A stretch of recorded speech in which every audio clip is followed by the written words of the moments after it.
भाई क्या नाम है आपका और क्या मामला है? मेरा नाम नखत सिंह है। मैं मेरी मम्मी को 1 महीना पहले यहाँ डॉक्टर खेताराम गवर्नमेंट हॉस्पिटल लेके आया था। तब चेकअप नॉर्मल हुआ, नॉर्मल पेट की सफाई की गई और कहा गया आप ठीक है, 1 दिन में फ्री कर दिया, 2 दिन रख कर फ्री कर दिया कि आप तबीयत ठीक है, आप जा सकते हो। 1 महीना दवाई चली, तबीयत बिल्कुल ठीक थी, नॉर्मल पेट दर्द हुआ। वापस लेके आया मैं, या मैंने डॉक्टर से मिला खेताराम जी से, तो कहा पहले सही हुई नहीं है, कुछ अंदर खून जमा है, दोबारा सफाई करेंगे, आप एडमिट कराओ। कल शाम को, कल दिन पूरा मैंने भागा दौड़ी में जांचें करवाई, कल शाम को एडमिट करवाया इनको। रात पूरी कुछ नर्सिंग स्टाफ ने देखा, भर्ती करके इनको रख दिया, नॉर्मल वार्ड में रखा। न तो वहाँ बेड था, न तो बेड सही था, एक एक बेड पे 4 लेडीज़ थी, कोई नॉर्मल था, सब तबीयत एकदम ठीक थी। मैंने कहा नॉर्मल है, कोई दिक्कत नहीं, बैठे रहेंगे, कोई नहीं। और मैं यहाँ आया इसलिए आया क्योंकि बाड़मेर में भाई स्त्री रोग विशेषज्ञ खेताराम हैं, डॉक्टर खेताराम हैं। उनको मैंने कल पूछा, मैंने कहा तबीयत वापस ख़राब हुई है, सही सफाई नहीं हुई है, अगर कोई दिक्कत हो तो मैं जोधपुर एम्स लेके जाऊँ, आप मना कर दो। तो मुझे कहा कि पहले मैं छुट्टी में था, अब मैं बैठा हूँ, आप कराओ, मैं कर दूँगा। मैंने कहा पक्का, तो पक्का। रात पूरी कोई चेकअप नहीं हुआ, कुछ नहीं हुआ। जांचें कल पूरी जांचें करवाई, सब करवाई, जांचें वांचें सब, उनको फाइल पूरी दे दी, सब जांचें दे दी, जो नॉर्मल सफाई के लिए ब्लड की जांचें, सब जांचें दे दी, सब। कोई की जरूरत बाहर से करवाई, अंदर से कह रहे थे 3 दिन से आएगी, तो बाहर से करवाई, सारी चीज़ें बाहर से करवाई। सुबह आए, सुबह हुआ, सुबह उनको कहा भाई एक एक्सरा करवाना है, एक जांच और करवानी। तो जांच तो कहाँ आएगी, मैं अंदर गया तो अंदर 3 दिन में जांच मिलेगी, आप बाहर करवा दो, हाथों हाथ दे देंगे। बाहर गया, बाहर जांच करवाई, तो आ जाएगी घंटे भर में। 9 बजी थी, बाहर मेरे साथ मैं मम्मी को लेके गया, नाश्ता करवाया, मेरे साथ चल रहे, कोई दिक्कत नहीं थी। मतलब कल नहीं लाते ना सफाई करने, तो कोई दिक्कत नहीं थी, पेट ठीक था, मतलब ऐसे दिक्कत था ही नहीं। इसलिए लाया, मुझे लगा कि मैं पढ़ने चला जाऊँगा, फिर कौन लाएगा भाई, फिर कौन लाएगा, मैं जयपुर चला जाऊँगा, मेरे भर्ती आ रही, मैं जयपुर चला जाऊँगा, तो अभी मैं एक बार वापस देखा कर वापस घर भेज दूँगा। पापा को इसलिए साथ लाया। कल जो चीज़ें हुई, कल सुबह आज सुबह जब 9 बजे, तब डॉक्टर वो जब करके वापस आए, तो मैंने नर्सिंग स्टाफ था वहाँ, कोई डॉक्टर नहीं था।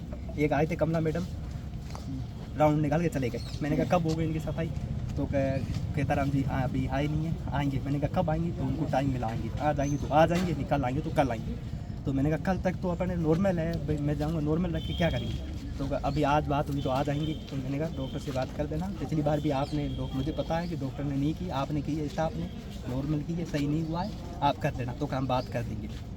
आ गई, फिर इनकी तबीयत, इनको एक इंजेक्शन लगाया, मेरे काफ़ी साल अंदर थे, इंजेक्शन लगाया नॉर्मल वार्ड में, जहाँ एक बेड पर 2-3 लेडीज रहती, नॉर्मल वार्ड में इंजेक्शन लगाया। इंजेक्शन लगाने के बाद इंजेक्शन जैसे लगा रहे थे ना, लगा कर जैसे इंजेक्शन लगाया, वो बेहोश हो गए, चक्कर आया, बेहोश हो गए। उन्होंने कहा भाई मेरे सांस नहीं आ रही। तो वो मुझे लेडीज़ वार्ड के अंदर, बहुत लेडीज है डिलीवरी वार्ड में, अंदर नहीं जाने देते। मुझे फ़ोन आया वैसे, मैं बाहर खड़ा था, मुझे गार्ड धक्के दे रहा है कि आप अंदर नहीं जा सकते। मैंने कहा अंदर बेहोश हो गए, तो आपको ले जाना हो तो बेहोश को लेके जाओ, अंदर नहीं जाने देते। फिर भी मैं गया, मैंने बात क्या दिक्कत है, तो अभी देखती है। आधा घंटा तक वो बेहोश रहे, घंटा भर, मानो घंटा भर बेहोश रहे, 1 घंटा।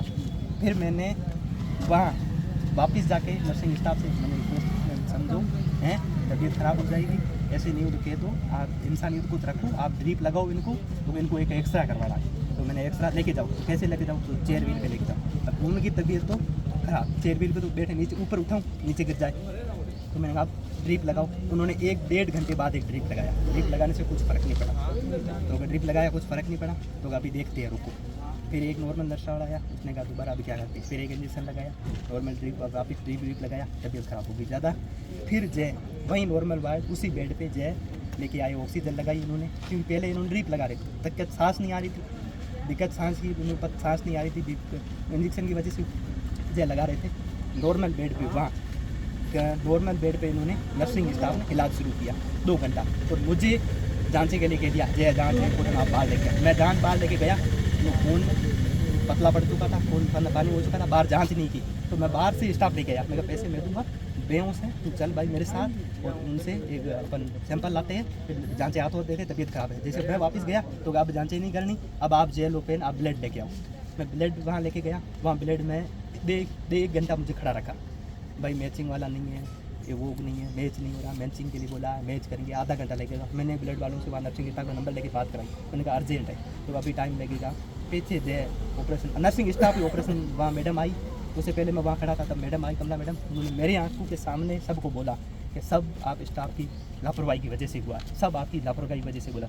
तब जब ऑपरेशन थिएटर में ले गए तब तक ये ख़त्म नीचे हो चुके ख़त्म हो चुके थे। तब ऑपरेशन थिएटर पे लेके गए और तब मैं वहाँ ब्लड के लिए 1 घंटा पर खड़ा रहा। लेकिन मैचिंग जो फॉर्म जमा कराना पड़ता है ना कि भाई इमरजेंसी में सफाई होगी तो ब्लड की ज़रूरत पड़ेगी, वो मैं 1 दिन पहले भी आ चुका था, क्योंकि मैंने कहा 1 दिन पहले आ चुका था, भाई इमरजेंसी में ज़रूरत हो तो मुझे दे देना। फिर भी मुझे घंटा वहाँ खड़ा रखा। फिर वहाँ से फ़ोन आया कि आप इधर आ जाओ।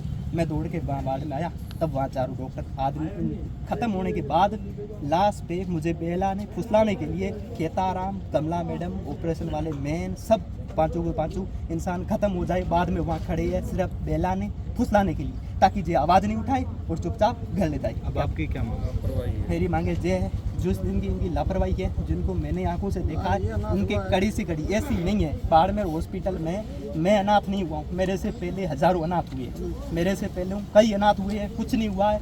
लापरवाही डॉक्टरों की है जो इनको बीच छोड़ते हैं, घर पे दुकानें चला रहे हैं, घर पे सारा काम कर रहे हैं और कुछ नहीं है। जब से इनकी कड़ी से कड़ी कार्रवाई नहीं होगी, मेरे 2 छोटे भाई हैं, एक 8 साल का, एक 6 साल का, एक बच्ची है।